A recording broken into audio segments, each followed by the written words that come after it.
It began with applause, flashing cameras, and a smiling child who looked like the definition of innocence.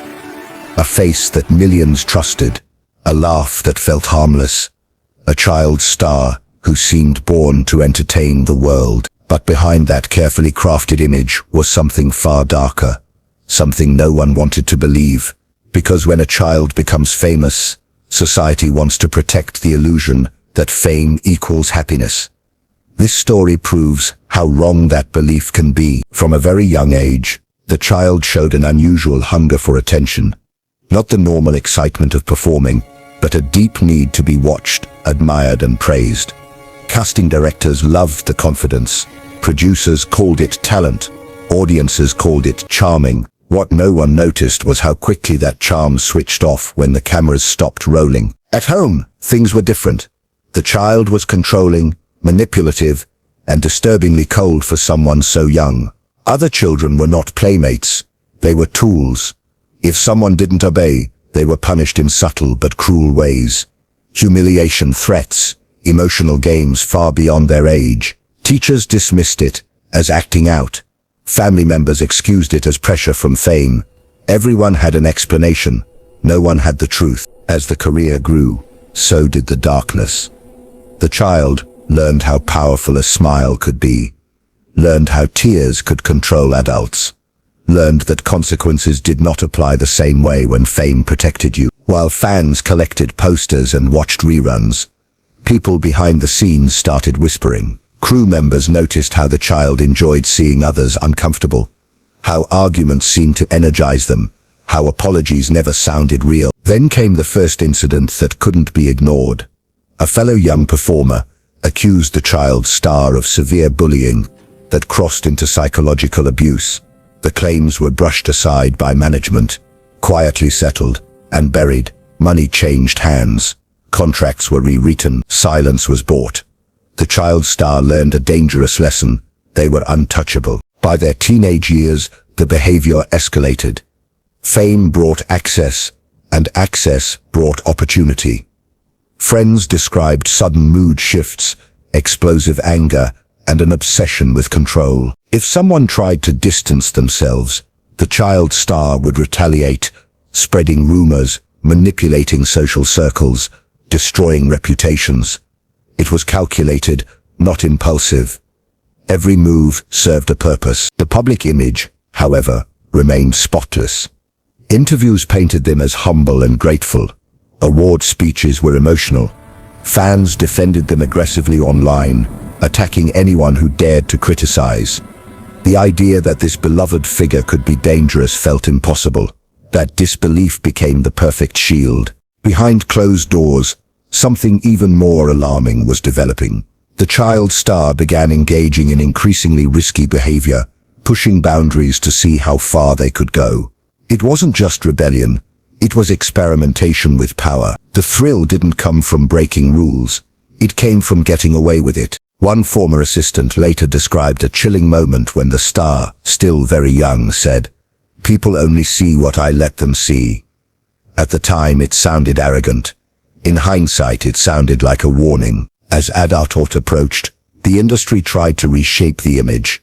Darker roles, edgier interviews. The transition from child star to adult celebrity is often difficult, but in this case, it exposed cracks that makeup and publicity could no longer hide. Substance abuse rumors surfaced. Explosive confrontations became public. Arrests were narrowly avoided thanks to expensive lawyers and quiet settlements. Then, one night, everything changed. What happened was not sudden. It was the result of years of unchecked behavior, reinforced by fame and silence.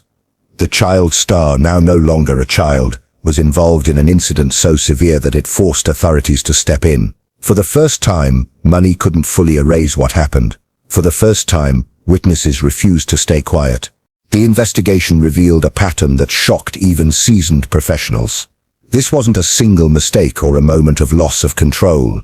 It was a long history of manipulation, intimidation, and emotional cruelty that had escalated into real-world harm. People who had once defended the star now distanced themselves. Former friends came forward. Old stories resurfaced. Fans struggled to reconcile the truth. with the image they had loved for years.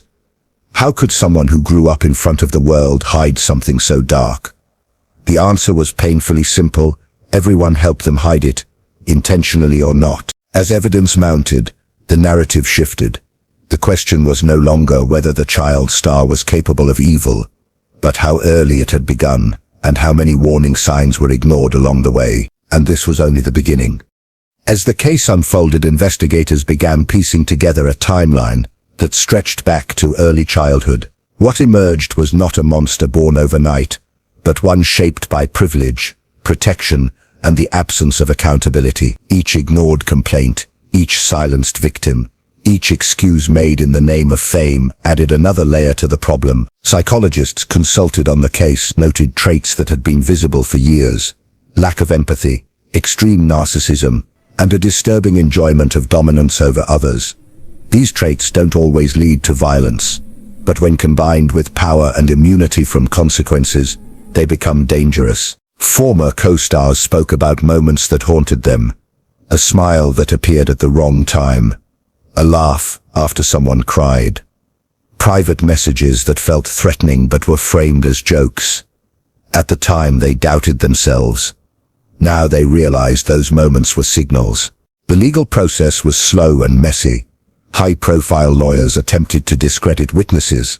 The defense leaned heavily on the star's childhood, arguing that fame had damaged their development. But prosecutors pushed back, focusing on patterns rather than excuses. This wasn't about a troubled past. It was about deliberate choices made again and again. Public opinion fractured. Some fans clung to denial, insisting it was all a setup. Others felt betrayed, angry that their support had been misplaced. Social media turned into a battlefield of belief versus evidence. But facts have weight, and eventually they began to outweigh loyalty. During testimony, one detail stood out above all others. The child star had shown awareness of right and wrong, awareness of harm, and awareness of how to avoid responsibility. This wasn't ignorance, it was calculation. When the verdict finally came, it felt surreal. A person once celebrated for bringing joy was now being held accountable for causing pain. The courtroom was silent as the reality settled in. There was no dramatic outburst, no emotional collapse, just a blank expression that many would later describe as unsettling. Sentencing marked the end of one story, but not the end of its impact. Victims spoke about long-lasting trauma, careers derailed, trust shattered. For them, justice was not about punishment alone, it was about being believed after years of silence. The entertainment industry faced uncomfortable questions. How many others had been protected? How often had money overridden morality? How many warning signs were ignored because admitting the truth would damage profits? This case became a lesson, not just about one individual, but about a system that rewards success without accountability. Fame doesn't create evil, but it can hide it, feed it, and allow it to grow unchecked. Today, reruns still air. Old clips still circulate online. The smiling child remains frozen in time, untouched by what came later. But for those who know the full story, those images feel different now. They are reminders of how easily appearances can deceive. This true crime story is disturbing, not because a child star turned out to be dangerous, but because so many people saw fragments of the truth and chose to look away. Because the signs were there.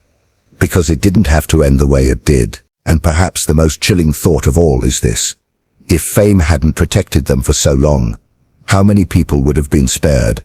The cameras may be off now, the applause long gone, but the consequences remain. This is the dark reality behind a bright spotlight. A reminder that evil doesn't always look frightening. Sometimes it looks like a smiling child on a screen, asking for applause and getting it.